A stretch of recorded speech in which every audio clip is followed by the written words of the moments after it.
Thank you everyone so much for joining this webinar, which is the launch of our widening participation in Community Energy Toolkit. I've just got a little bit of housekeeping before we get into the main part of the presentation. So we're using the Zoom webinar feature today. So it means as attendees, you don't have kind of video or mute capabilities, but you can still ask us questions. There is a Q&A button that should be on your bottom toolbar. If it's not appearing, you can just click more and it should be on that list. And I've got my colleagues, Jacob and Amy, who are here today. They'll be responding to questions throughout using that Q&A button, but we'll also save some questions to answer live. We've got 10 minutes at the end where we can answer questions more as well then. So the chat is disabled, but it will pop up at the end. We're just going to share a feedback survey link, but that will be the only time we use it. If you've got any tech issues in the webinar, or if your internet drops out and you can't get back in, please email elncommunity@cse.org.uk, and this email address is also on our Eventbrite page. And similarly, if you've got any questions afterwards or anything that we didn't get to, you can also email us at that address. We'll be sharing all of the slides and the webinar recording afterwards. So if you want to come back to things or share it with colleagues, you'll be able to do that. And then finally, I just encourage you to be present. I know it's really easy when you're in webinars to kind of have them on in the background and be doing lots of things at once. But yeah, we'd just encourage you to kind of shut your emails for an hour and just listen to our presentation today. So I'm going to start with a bit more information about the Energy Learning Network project. And this is the project that we've kind of developed this toolkit through. So the Energy Learning Network is about helping more groups launch or grow schemes that will decarbonize the grid, create resilience, reduce energy bills, and create benefits for local people. And really, it's about building a better operating environment for community energy. And the network aims to share learnings and support collaboration between communities acting on energy, as well as organisations that support them across the UK. And it aims to bring free insights, resources, and connections to existing community energy groups, as well as communities who might be looking to get involved in local energy projects for the first time. There's also lots of kind of mentoring and peer learning opportunities happening across the network.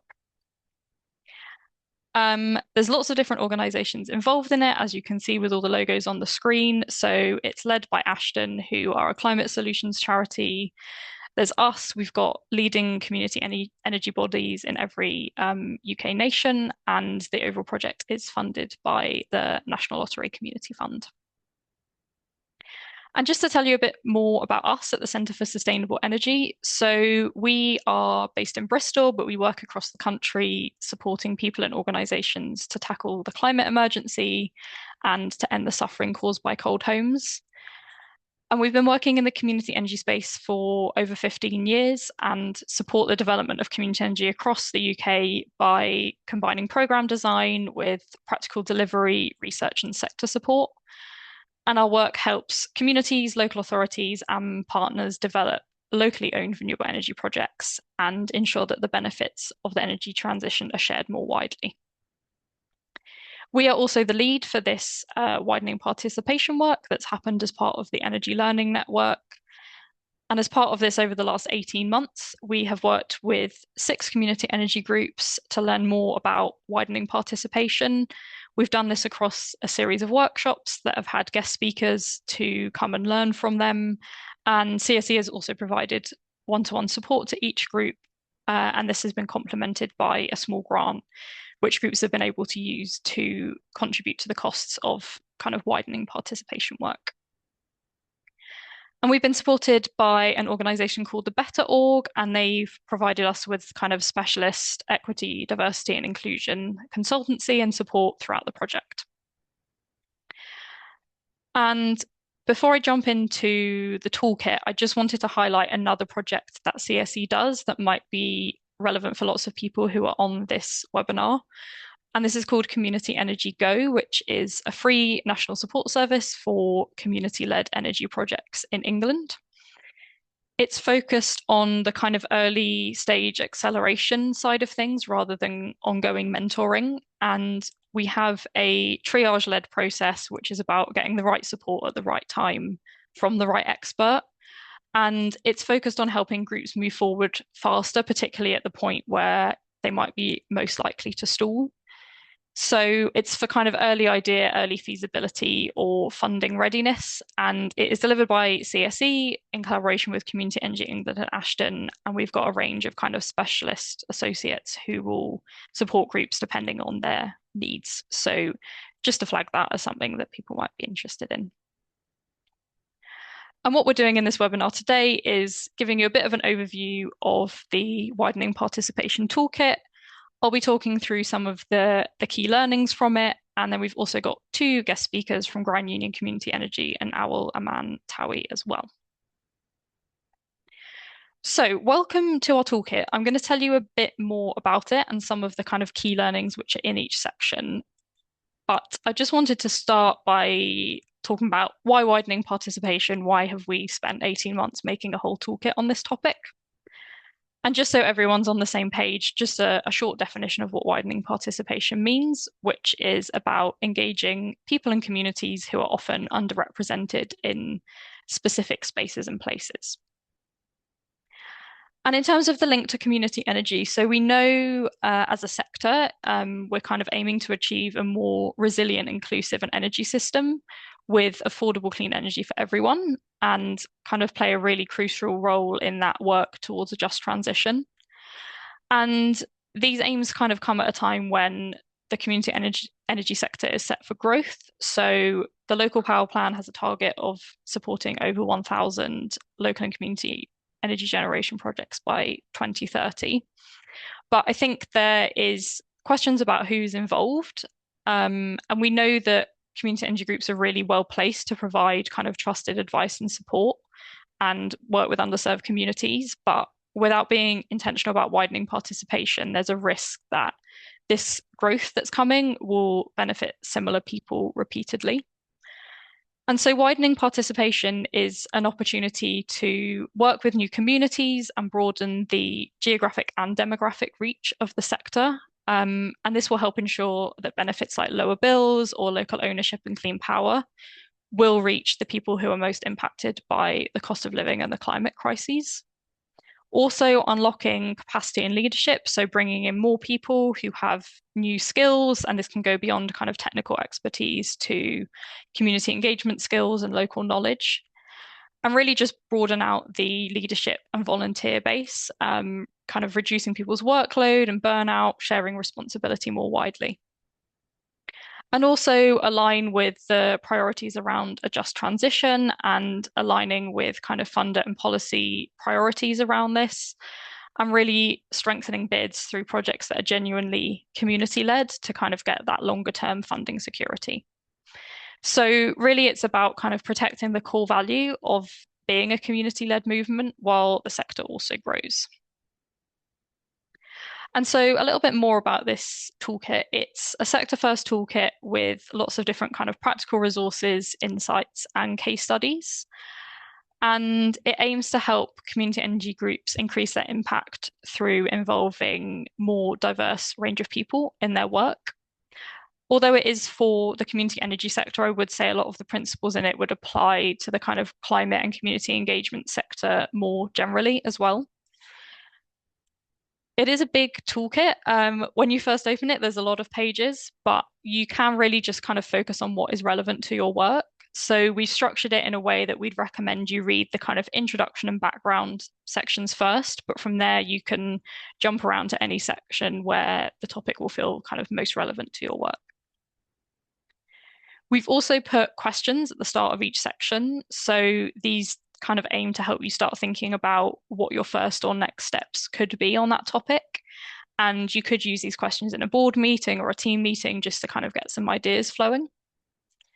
The toolkit is available for free on our website. We've got a link to it at the end. It's available in English and Welsh, and it will also be available kind of through the Energy Learning Network and other project partners. And obviously anyone else can link to it on their own website in their own resources. So I'm going to talk through some of the key learnings across the different kind of sections of the toolkit. These are just a very few examples. It's not comprehensive, but it should give you a bit of a flavor of kind of what to expect from the toolkit and give you some practical ideas in this webinar. So the first section is kind of general good practice principles when it comes to widening participation. And before you start thinking about engaging different people in your communities, you can start with just thinking about who is in your community. And we'd really recommend census data as a way to kind of help fact check the demographics of your community. This can cover lots of different areas, including age, ethnicity, deprivation. And it just makes sure you're kind of basing your engagement or perceptions of who's in your community on the facts rather than just perceptions. And you can also use the community planning tool, which is there's an example of it pictured there to kind of help map out different people and groups in your community in relation to their current levels of kind of interest and power in your work. And potentially over time, you might be able to move people around on that grid if you're able to kind of build trust and get them more involved in your work. And I think just building relationships with local organizations can be really important for reaching new people. You, as a newer organization, might not have kind of trust and credibility straight away, and partnering with other trusted local people or groups can kind of help with this. So it could be faith groups, youth groups, Women's Institute, that's just a few examples. But I think if you are partnering with other organizations, really emphasizing the kind of value and benefit of your work to their community just helps show kind of the relevance of actually partnering together. Also, going to where people are rather than relying on them coming to you. So, going to places like warm spaces or markets, libraries, faith spaces, food banks can help reach out to people that might not otherwise kind of come across your work. And also, obviously, energy advice and energy at home is on a lot of people's minds at the moment. It's the energy crisis is affecting a lot of people in different ways. So, having kind of energy advice leaflets wherever you go is always really helpful as a kind of hook to get people involved. And we've got lots of different resources in the toolkit where you can access advice leaflets on different topics and in different languages as well. So this next bit is kind of about how the organization runs, and part of this is understanding who is currently involved in your work and what skills they have. So we've got a couple of templates in the toolkit to do a kind of demographic or skills review of your organization, and that can help you start identifying any gaps. Once you've identified gaps, you might be in a position to be recruiting new staff or volunteers. And we've got a few kind of tips here around making that recruitment process a bit more inclusive and accessible. The first one is just reducing stages in an application process, ideally just having like an application form and interview rather than a kind of a four-step process. And also just asking for adjustments throughout. So, for example, someone might need longer to complete an interview task because of dyslexia or need step-free access to a building that you're doing interviews in. So, making sure you're asking for those upfront so you can accommodate them wherever possible. And also use platforms that support applicant tracking. So, for example, the platform Charity Job has an option for applicants to complete an equal opportunities form. And this will share anonymously some demographic information about them. And that means when your role advert is live, you can kind of track the diversity of applicants, do more targeted promotion as needed. And a platform like this will also anonymize CVs and cover letters for you, which obviously will, reduce bias when you're sifting through applicants. You can also think about the wording you use in your role adverts to proactively encourage people from particular backgrounds to apply. Or if you really want to kind of address some of the systemic biases or issues, you can weight your selection process. So some organizations will guarantee an interview for someone who's from a particular background currently underrepresented that also meets, say, 70% of the kind of essential criteria. So that's a more systemic way of addressing gaps in your organization. Also thinking about when you're in an interview, just changing how you frame the way you ask questions. So instead of asking, tell me about a time when you worked under pressure to deliver something, asking instead kind of what would you do if you were giving someone one-to-one energy advice and the phone went while a contractor also needed to access the office. And this doesn't always rely on people having had kind of extensive experience to draw on, but instead tells you like how they would practically handle a situation in the moment. And then moving on to youth engagement. So, for the purpose of this toolkit, we've defined young people as under the age of 30. The definition will vary across lots of different purposes, but we felt that was kind of appropriate for this toolkit. And some of our toolkit learnings around this topic include just ideas for finding young people who you can work with. So this could be reaching out to local colleges, university youth group, or recent graduates, or kind of people who are in the early stages of their career. And there's lots of different roles a young person could do, but some ideas include social media and marketing, which is a particular area where a young person might be able to bring skills to your organization that you might not already have. But it can also include things like updating a CRM, supporting with managing events and delivering them, doing community engagement, especially if you want to reach more young people, because this means you can kind of have peer-to-peer youth engagement, but also things like project management and contract management, particularly for graduates or people who are early on in their career. They might already have quite extensive experience that they can bring to your organization. And I think also just thinking about what you can offer young people as well as what they can offer you. So, what might they be able to get out of the experience in addition to the skills they can offer? So, this might be that you can do mentoring, skills development on really specific topics, training, or just covering expenses if you have the budget. Obviously, you might not have enough budget to pay someone, but if you can at least cover their kind of food and travel expenses, it means that they won't be out of pocket from kind of supporting your work. And we've also got some practical considerations. So, thinking about apprenticeships can be a really great route for being able to actually have external funding to fund a young person's time with you, but also some practical things around safeguarding, making sure you have DBS checks, and also just kind of reflecting on being flexible and understanding the needs of the young people you're working with. They might not be available in a kind of traditional 9 to 5 weekday capacity. You might not be either if you're doing community energy work kind of in addition to other things. So just thinking about kind of working with people on evenings or weekends and having online meetings just to be flexible to make sure that they can get involved.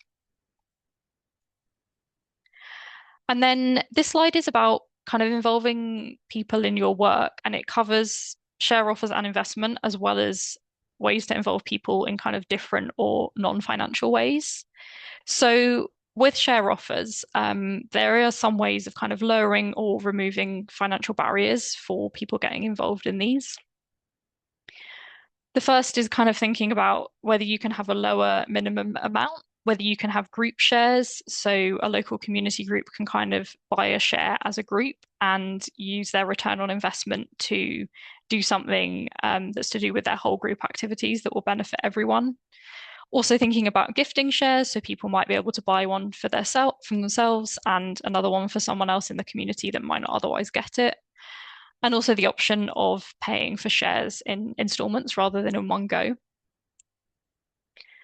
And I think also just thinking about where and how are you communicating your share offer. So thinking about both in person as well as digital promotion.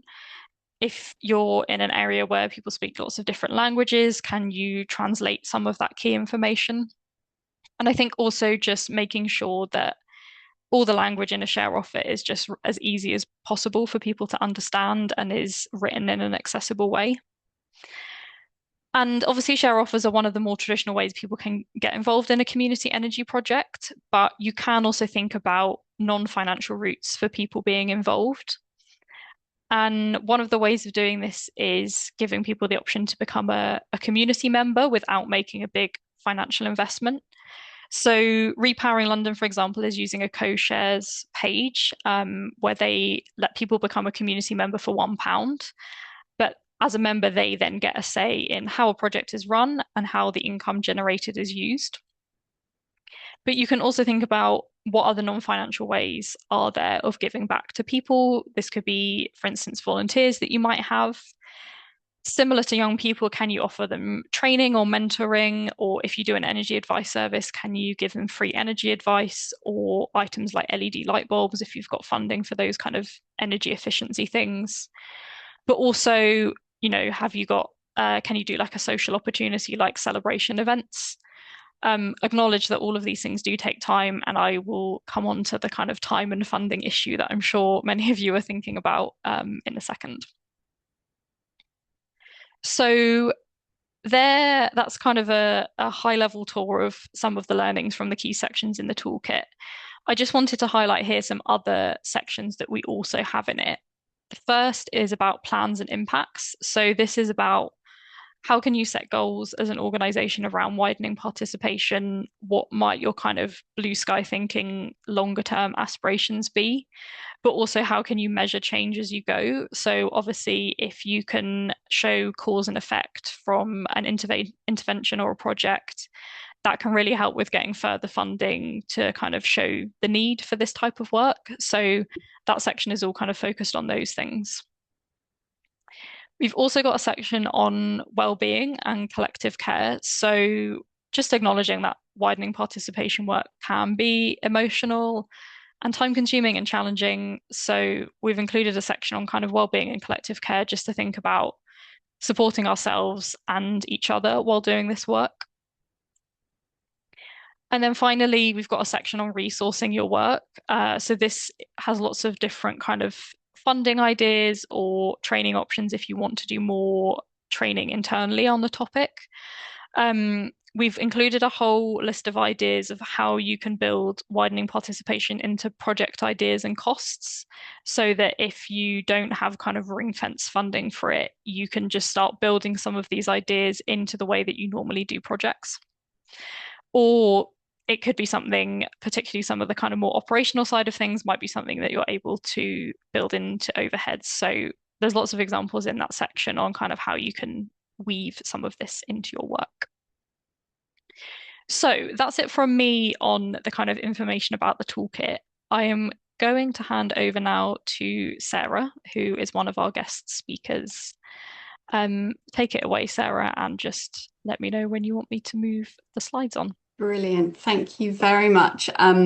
Yes, that was bringing back all of the different things that we've done over the last 18 months. So yeah, I'm Sarah Burgess from Grand Union Community Energy. I was having a sneak peek at the participations, all the participants list while Leah was talking, and many of you may have heard me talk, or I've certainly bumped into you, and I have to be honest, I feel a little bit of imposter syndrome with some people on the participants list for this webinar right now. But who are we? So I work for an organisation called Grand Union Community Energy. We are JUICE for short because it's easier to say. And like so many community energy organisations, we are owned by our members and run by 7 volunteer board directors. My role is I am a volunteer board director, and I also work as a freelance consultant for them to help them with lots of the projects that they deliver. We're located in southwest Hertfordshire, so we cover along the Grand Union Canal, hence the name, Tring down to Watford. And that means that we cover 3 different local authorities currently. We're under local area reorganisation, but at the moment it's 3 district authorities, Dacorum, Three Rivers and Watford, which all have very, very different demographics within them. We're set up as a community benefit society and a cooperative model, like many of you that are involved in community energy. And as a non-profit, all of our funding comes from grant funding to be able to pay us for contractors or experts. In terms of the projects we do, I always put it into 2 buckets, power down and power up. This project that I'm going to talk about today, and certainly where the widening participation really supported us, was on our Energy Champions work. So the power down element of it, supporting people to save money on their energy bills. And we also have a programme called Sustainable Streets, which supports neighbours, friends, social groups to get together, share tips and tricks on how to save money on all of their different household bills, not just energy. We do also have an arm of JUICE which does the power up. That was how we were set up originally, a share offer that went out to raise money to put solar panels on the Rudolf Steiner School, an independent school in Kings Langley. And we're looking at doing that again. So all of the work that Leah and the amazing team and kind of I've been part of that cohort for the last 18 months is really helping us align our share offer. So when we're doing our next one in the next 12 months, we can make sure that it reaches more people. We also have done some CEF studies. So anybody that's been involved in the Community Energy Fund, we've done stage 1 and stage 2 feasibility studies on some pretty gnarly and complex heat projects and solar canopy projects on local authority owned sites. So yeah, I do a bit of everything and I wear multiple hats. But today I'll predominantly talk about our energy champions and the work and my involvement in the widening participation cohort. If you can flick to the next slide, please, Leah. So, so when Leah asked me to kind of put this presentation together, I was kind of thinking, right, what has our journey been? And the reason I wanted to join this was because I was very acutely aware that our board and the people that we're reaching were not representative of our area. We're suburbs of London. We're North London, kind of just outside Watford, kind of and north. And our board is predominantly male, exclusively white, and those were the people that we were reaching. And we were reaching affluent people who wanted to know about heat pumps. We were reaching people who sent their kids to independent schools, who were able to invest in shares. But when we got funding through UK Power Network via Community Energy Pathways to do Energy Champions back in, where are we, 2024, I think it was March, we really kind of wanted to look at how can we reach out to people who are different demographics, more vulnerable. We spent the first year of that project really kind of sticking to what we knew, having energy champions who reflected who we were, and still doing thermal images of people who could very much afford to do it on their own. But by being part of this cohort, it really kind of focused my mind to kind of say, right, where do we need to be? To Leah's point earlier about be where they're at rather than waiting for them to come to you. We reached out, we did more seniors forums through our local CVS service, Watford Three Rivers Trust.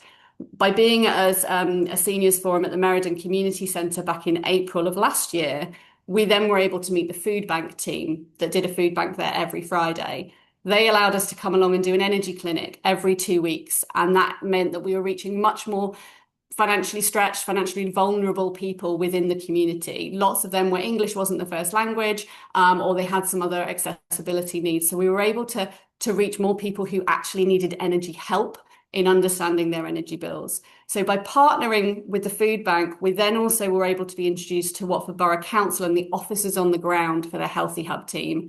And this actually became a bit of a crucial partnership for us. Pretty there, who's phenomenal, had, I think, 1,000 hygrometers that the council had got funding for to help people understand about damp and mold. But all she had funding to do was to hand them out and not do anything and the next steps.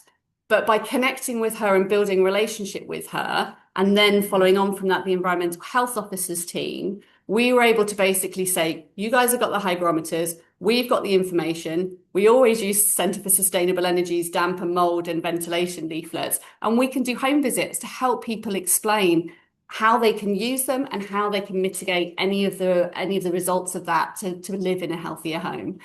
So we partnered with Watford Borough Council. That went really well. I have to say the environmental health officers took a little bit of persuading. Not everyone is kind of as enthusiastic about damp and mold as me and kind of thinks it's, and they're like, who is she? Why is she so excitable? And is she actually going to do what she says she's going to do? But with time, with trust, with doing what we say we were going to do, we've really been able to reach more of the privately rented sector. The food bank was brilliant for reaching people in social housing and people who were more financially stretched. But we weren't reaching those people who were working and who were in privately rentals but still struggling. And that has where partnering with the environmental health officers has really helped. So and also being able to know that we've had access to particularly the Arabic and the Polish translations of the leaflets that CSE have got on their website has been really good. So that's kind of how our partnership and our journey has come along. You can flick it to the next slide for me, Nia. So, and this is a bit of a whistle-stop tour, so apologies, it's super fast. But I would say in terms of the learnings that we've come, it is about partnerships. So many of the community energy groups on here, you do that in your nature anyway. It's about building relationships. It's about showing up. It's about whether that's with the people that you're serving and helping, or whether it's about the partnerships that you're creating. By being at a food bank every second Friday, month on month on month, you build that image, that kind of trust, that relationship that shows that you can be relied on and you do know your stuff. And that kind of means that people are more likely to refer you and recommend you. it is about patience, therefore. This stuff doesn't happen overnight. We work with three district authorities, and it's taken a long time. One of those local authorities has supported us for the last 3.5 years and is really helping us grow. The other two local authorities are now beginning to open up and see what we can do, and that takes time, and that just takes persistence, it takes tenacity, and it takes a kind of everywhere you go approach. Particularly with things like reaching people who you don't normally speak to. I mean, I was at an event last night for a feasibility project, and I have no shame. I just go and say, like, look, we want to reach people. How can we reach people? How can we reach carers? So we did a carers event yesterday morning. How can we reach people who are anybody wants a presentation on it? So we've done presentations for domestic abuse groups. We've done presentations for the hospice group, and that some of those have taken 12 months to build up the relationship for people to see, actually, I think she'd be good at this, or I think they'd be the right element, and I think they'd hit what our audience need in a way that's accessible for them. So I think, yeah, partnerships are absolutely key. Patience, this doesn't happen overnight, and you do have to do what you say you're going to do. The environmental health officers, I had to go in and meet with them face to face because Pretty was getting a little bit of pushback of, as I said, of like, we don't know who Juice are, we don't know who this person is. You're saying you want to refer us, but what are they actually going to do and what are they going to say? And if I was one of them, I would probably think exactly the same. They'd not met me, they hadn't heard of Juice. And and then some of them had referred through the link, but they hadn't heard anything back because it had got caught or it hadn't kind of gone through properly. But once they started referring and once we looped them in, once we'd done the home visit, we'd had the conversation, we'd done the follow-ups, that trust was there, that reliability. They knew that we were someone that they weren't going to get in trouble for recommending because we were going to help solve the problems, and we had the customer, if you like, best interests at heart. So yeah, that's a bit of a whistle-stop tour. I think that is my last slide. And yeah, I just say we've come on a bit of a journey since we started. As I say, we had a board meeting where they said we were reflective of our demographic, and we definitely aren't, but we've still got a long way to go. I'd say we've worked on our energy champions. That is a continual journey, and we will always look for more opportunities to reach people. We're now we've got funding for recruiting another energy champion who can support, but someone who is from an underrepresented area. We've now looked like we're building relationships with some refugee groups who are in privately rentals. So we're beginning to kind of reach out. But it's a long journey, and we've got a long way to go. But yeah, I think that's probably enough from me. There you go, Leah. Great. Thank you so much, Sarah. That was really helpful. I think just to, yeah, bring some of the learnings to life a bit more and explain how it's worked in practice. And yeah, it's been great to have you on the project for the last 18 months. So I'm going to stop sharing my slides and hand over to Dan if you want to bring your slides up, and I'll hand over to you for the next 10 minutes or so. You're also on mute, but I'll unmute you.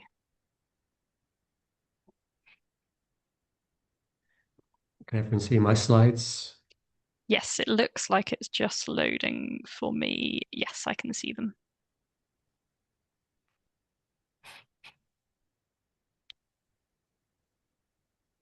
Okay.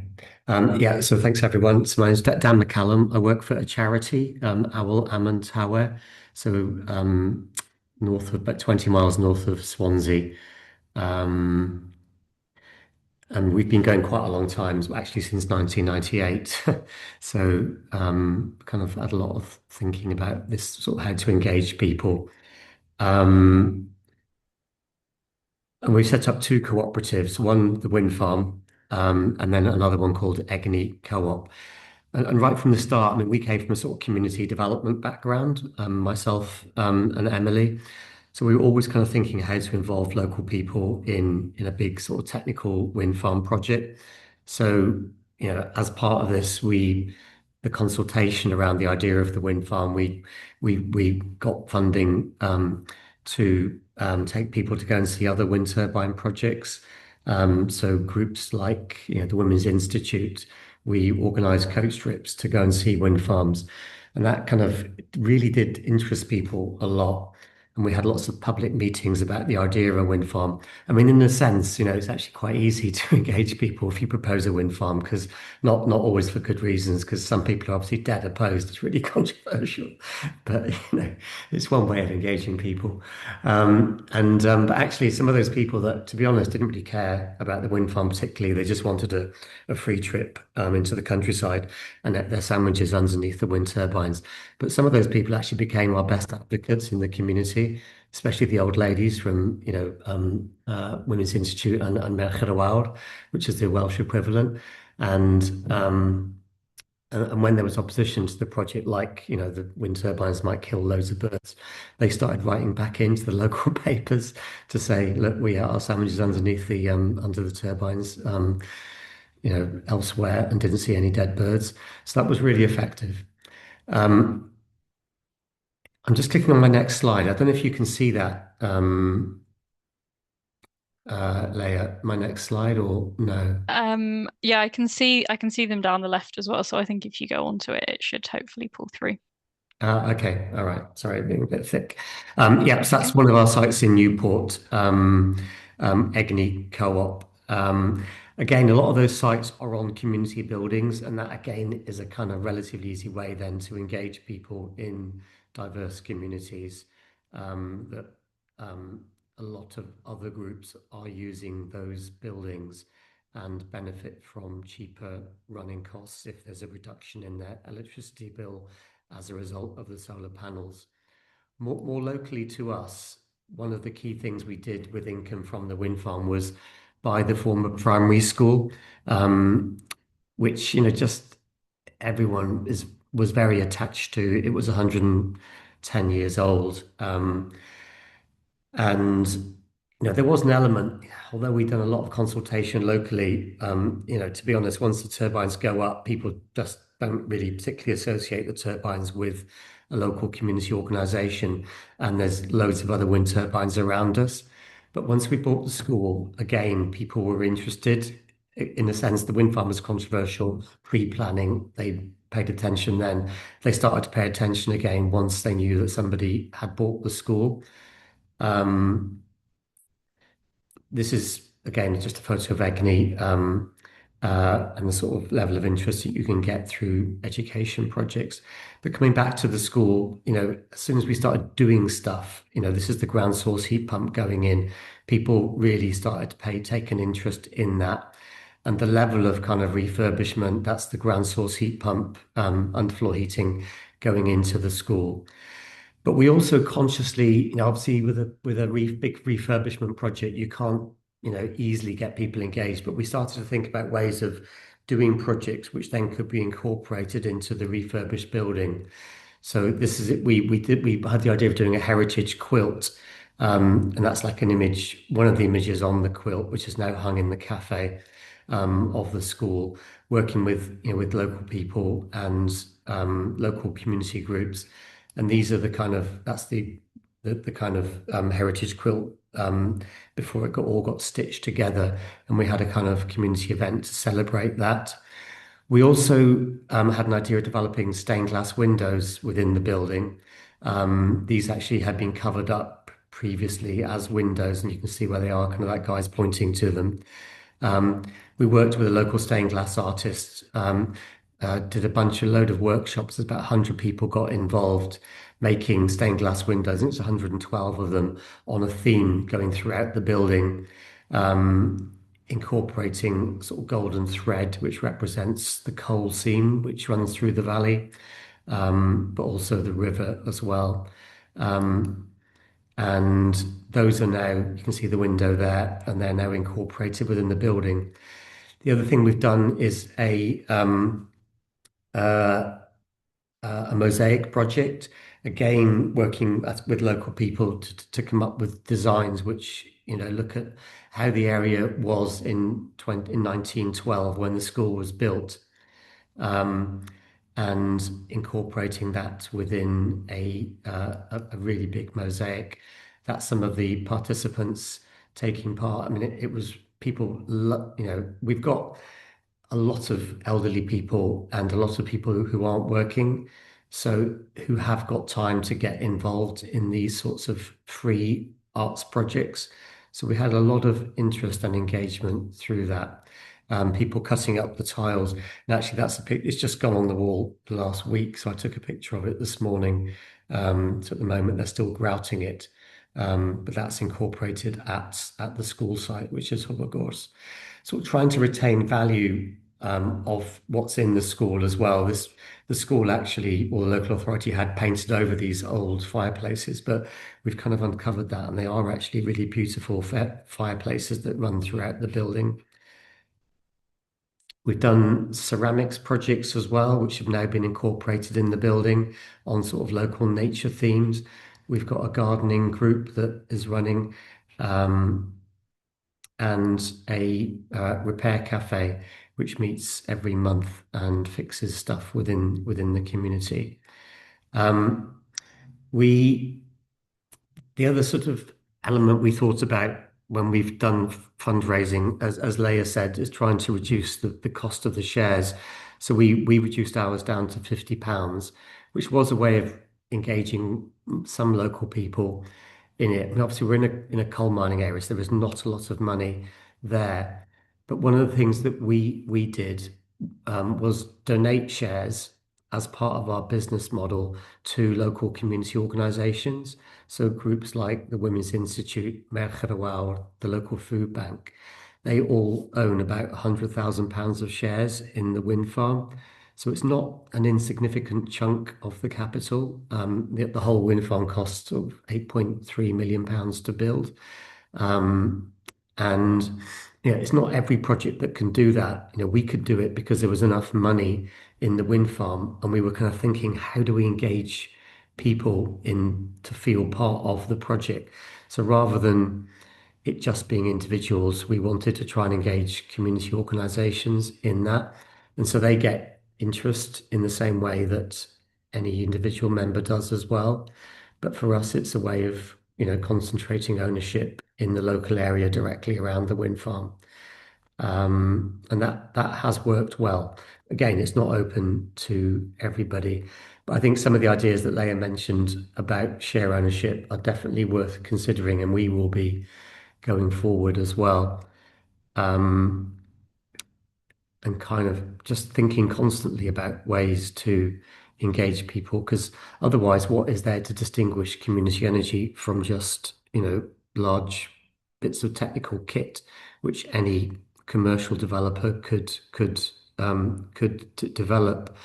For us, a lot of money has come from the wind farm into the charity. So it's been about £300,000 per year in kind of unrestricted funding. And that has paid for a significant chunk of the refurbishment of the local school, and also kind of gap funding between, salaried jobs that we've got. One of the main posts that we've created is sort of, fuel poverty advisors. We've utilised redress funding to pay for those two posts, and those have been very successful in working with local people in supporting them apply for funding for insulation, or trying to navigate the Welsh Government's energy efficiency scheme NEST, and also the main Eco4 scheme before it closed. But because they're sort of not tied to any sort of installer, we're kind of able to offer sort of independent advice, because especially obviously with the Eco4 scheme, there are a lot of scammers there, and there's a lot of vulnerable people in our community. So we really tried to sort of help people get proper installers to do the work. And that's continuing, because, and especially now, a lot of those installers have gone bust with the end of Eco4. So we've been trying to help people figure out what to do next, especially if they were in the middle of installations of heat pumps, etc. I think I'll finish there, but we're very welcome to come and visit, of course, if you're in the area. There's a cafe there as well. That's a good way to engage people. Um, yeah, but diolch yn fawr. Thank you very much. Great. Thanks so much, Dan. And yeah, it's really great to kind of hear an example of how those group shares have worked in practice, and also just, yeah, hear about all the amazing activities you've been doing in the local community. So thank you for that. I can see there's two questions for answering live. So I'm going to answer them now, but if you've got any more questions for me or Dan or Sarah, put them in the Q&A now and we can get to them in the next 5 minutes or so. Jacob, I can see them on the list here, so don't worry about shouting them out to me. There was a question about what are these people being interviewed for, which I'm assuming was to do with the section on kind of how the organization runs. And when we were putting that section together, I guess it could be for so many different things. It depends on your organization, but we were thinking potentially for board members that you might be recruiting, or any other kind of staff member or contractor. Obviously, community energy groups run in so many different ways, so it really will just depend on how much funding you have and the structure of your organization. But I think some of the principles about kind of interviewing and recruitment could be used across the board, yeah, from board members through to people that you might be recruiting for projects like energy champions, right through to, some kind of basic level volunteer recruitment. So really just a variety of things, but anytime you're bringing someone new into the organization really was what that was intended for. And there was another question about resources, about widening participation for different types of stakeholders like charities, businesses, or public sector who may have demand or application for community energy. I think this toolkit, I think there's some things that you could use from this toolkit as a stakeholder who might be, yeah, either like running application schemes. I think, for example, you could have a question if people who are applying to you, to kind of ask them how they intend to build widening participation into their project, and potentially link to the toolkit there. So in that role, you might have an opportunity to kind of embed widening participation into like funding program design. But I would say, yeah, the toolkit is mostly aimed for kind of community energy groups, but there probably are lots of useful resources in there that would work for all different kind of types of stakeholder who are involved in the sector. And there's lots of kind of links in the toolkit that aren't community energy specific that would, yeah, probably just apply well anyway. There is the question about approaches that genuinely reach people who are overwhelmed or time poor. Dan, did you want to come in on that one? Or I can see there's another one about the energy advice one. I'll come back to you about the energy advice one unless you've Just got. to briefly mention about that engagement, I think it's really Mm, good if community energy groups can engage with businesses. We've got solar panels on a big automotive factory near in Ammanford, and I did a talk there last week as part of their Earth Day celebrations. And we've got 200 kilowatts on that factory roof, but there's a bunch of like people working there that have never ever remotely thought about climate change, don't have a clue about community energy. So actually, and it is quite difficult to work with businesses because, if you're trying to install solar panels, because they're sort of always after the best possible deal. But at the same time, it is really important that we do engage, and it just, obviously schools, we've got lots of panels on schools, and those are sort of like, there's an easy sharing of values between us and councils, but businesses are a much more hard-nosed approach. But so there is real value in broadening participation to businesses as well, so they can begin to understand what our sector can offer. yeah, definitely. And Alex, who's asked the question about kind of funding for the bigger energy efficiency measures, might be something that Alex could email you about, Dan, because I feel like there's probably a lot to say on that topic. It's a really good question though, but yeah, maybe one for email.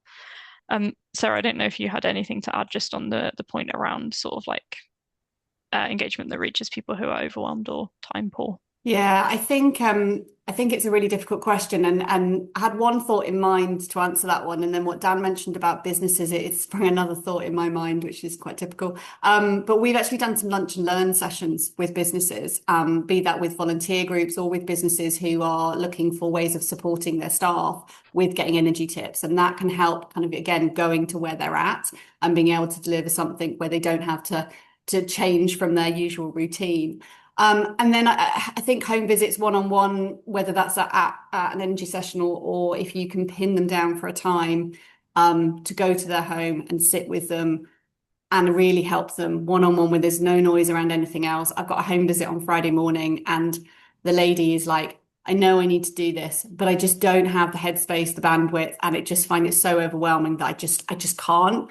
And I just said, look, I'll come round, we'll sit down. If it means I need to be on the phone to your energy company for an hour, I'll be on the phone with your energy company for an hour. And that just takes that burden off them. And you can see it almost physically lifting as you say, don't worry, I got this. We'll work through it together. And then they can usually carve out some time to be able to do it. So it is a really tricky one, but I think if you can go where they're at and then finding the resources and the funding to be able to do that is difficult as well. But if you're able to tap into whether it's redress, whether it's the Leave No One Behind project with community energy pathways or other alternatives, or it's the surplus from solar projects that then enables you to pay for energy champions to do that, that one-on-one kind of really helps people block out all the noise and you can kind of explain it.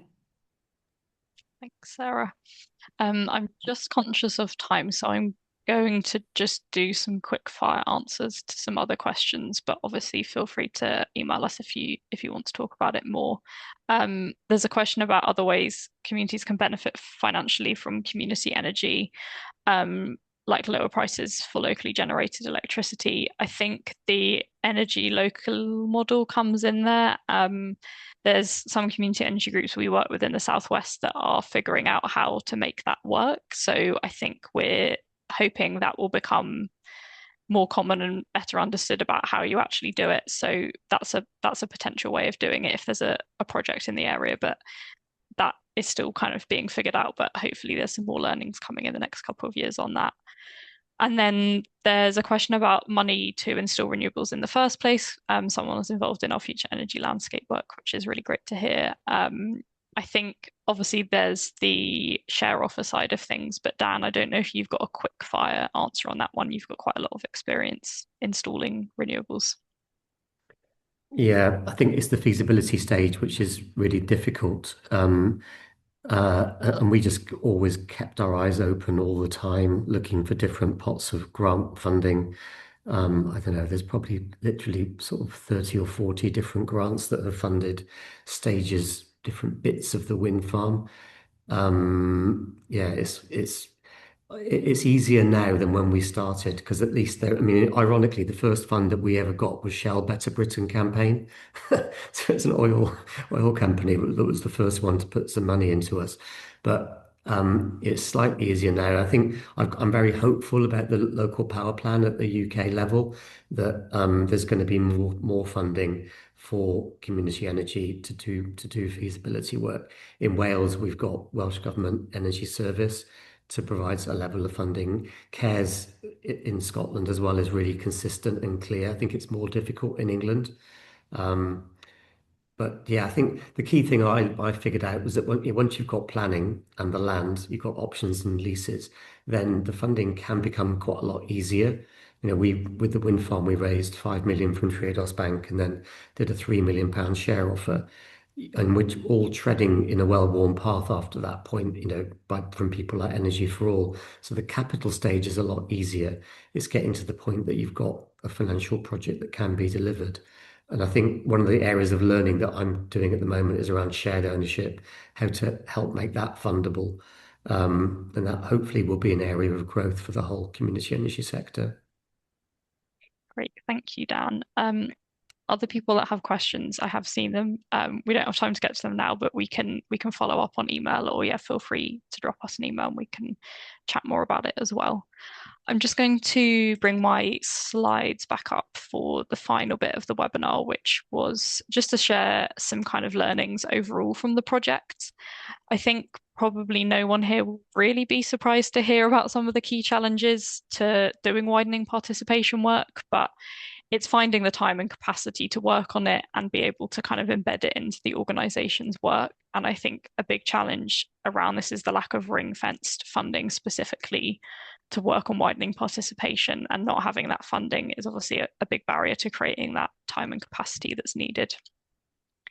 Also, getting organizational buy-in to doing widening participation work. You might be one person that really cares about it in an organization where other people aren't bought in, but we have found like high quality training around the topic can be really helpful for having that kind of mindset shift. I think also just a reflection from us is being able to embed dedicated widening participation support and paid time into funding programs, again, would help with the kind of creating time and capacity needed to have that explicit focus on widening participation. Also, the kind of external and bespoke support from capacity building and sort of intermediary organizations in the sector, including organizations like CSE, but also like EDI consultants. Having this support can really help organizations to build the knowledge and confidence to do widening participation work, but also really kind of helps with the accountability to ensure there's a sustained focus on this rather than it just being a one-off piece of work at one point when support happens. When support's sustained over a long period of time, it really helps people kind of do that longer term in-depth work. And finally, just widening participation does take time, but doing this work is really crucial for scaling up the community energy sector effectively. And going back to what I said at the start, retaining the core value of being a community-led movement while the sector grows. This slide has the link for you to actually access the toolkit. Please go and have a look at it on our website after this webinar. And then just a couple of final bits, staying in touch and wrap up. So CSE might be able to get funding in the future to do more group or one-to-one support on widening participation. Obviously, we've got your emails from this webinar, so we would let you know if that becomes available. But also, we really want to learn from you. How does this toolkit work in practice? What kind of challenges will you experience when you're doing this work? So we will probably send out some surveys. There's a link at the start of the toolkit to kind of put your email address in to receive some of those surveys. So just an ask to please complete them when we send them out. We'll probably try and keep them as short as possible, but it really helps us continue to learn and also kind of show evidence of need for more funding on this topic. That's our email address if there's anything we didn't get to and you want to chat to us more about it. And yeah, as I said before, we will share the slides and recording to everyone signed up. And if you want to stay in touch with CSE's work more generally, I've put a link on the slides there to sign up to our e-news. So the very final bit is just asking if you can fill in our feedback survey just to understand what was good about the webinar, how we can improve in the future. I'm just going to leave this up for a couple of minutes so you can access the survey on the QR code, or my colleague Lucy will be putting a link in the chat. But yeah, it'd be really great if you could just take a minute to complete that. And just a big thank you for joining this webinar. I hope it was useful and interesting. We're just really excited for people to start using this toolkit. So please do have a look